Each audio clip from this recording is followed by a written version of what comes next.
ఇంకోటి మాట్లాడుతున్నావు, ఆడవాళ్ళ మీద కేసులు కడతారని. నేరం ఎవరు చేసినా ఇవాళ ఆడవాళ్ళు మర్డర్ చేస్తే కేసులు కట్టి జైల్లో కూర్చుంటున్నారు. నేరం ఎవరు చేసినా నేరమే. అది ఆడవాళ్ళు అవ్వచ్చు, మగవాళ్ళు అవ్వచ్చు, ఎవరైనా అవ్వచ్చు.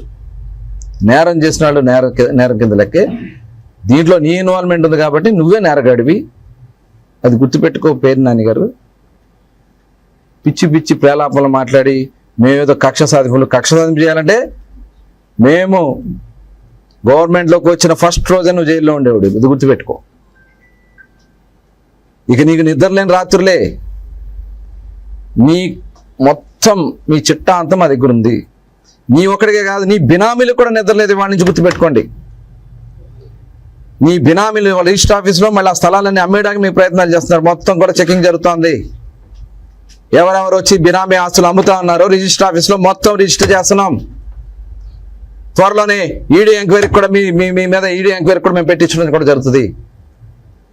దొంగతనంగా దోచుకుని అక్రమంగా ప్రజలను మోసం చేసి పోర్ట్ ఏరియాలో అసైన్డ్ భూముల్ని బలవంతంగా వైట్ 100 రూపీ పేపర్ మీద రాయి చేసుకుని వాళ్ళతో ఇళ్ల స్థలాల భూములకి ఇచ్చింది వాస్తవం కదా. తక్కువ రేట్లు తీసుకుని దాదాపు 450 ఎకరాలు రైతుల్ని మోసం చేసి మధ్యలో ఉన్నటువంటి కాలంని డొంకలకు కూడా ఆనాడు ఉన్నటువంటి ఎంఆర్ఓ సునీల్ని అడ్డం పెట్టుకుని ఆ భూములన్నీ కూడా మీ వాళ్ళ పేరు మీద రాయించుకున్నావు. అవన్నీ ఉన్నాయి. అదే కాదు, మట్టి పూడ్చడానికి ఎన్ఆర్జీఎస్ కింద తీసుకొచ్చి ఆనాడు ఎంపీడీఓగా ఉన్నటువంటి సూర్యనారాయణ అడ్డం పెట్టుకుని నువ్వు చేసినటువంటి దోపిడీ ఆ ఇళ్ల స్థలాల్లో ఎంక్వైరీకి జరుగుతోంది. ఇప్పుడు ఆ రోజే చెప్పా, ఈ భూమండలంలో ఎక్కడ ఏ మూలున్నా ఆనాడు నీకు సహకరించి అక్రమాల్లో దోపిడీలో పాల్గొన్న ప్రతి ఒక్క ఉద్యోగస్తుడికి ఆ రోజు నేను చెప్పాం, ఎక్కడున్నా తప్పించుకోలేరని. మీ గోడౌన్స్కి ఎక్కడి నుంచి వచ్చింది మట్టి?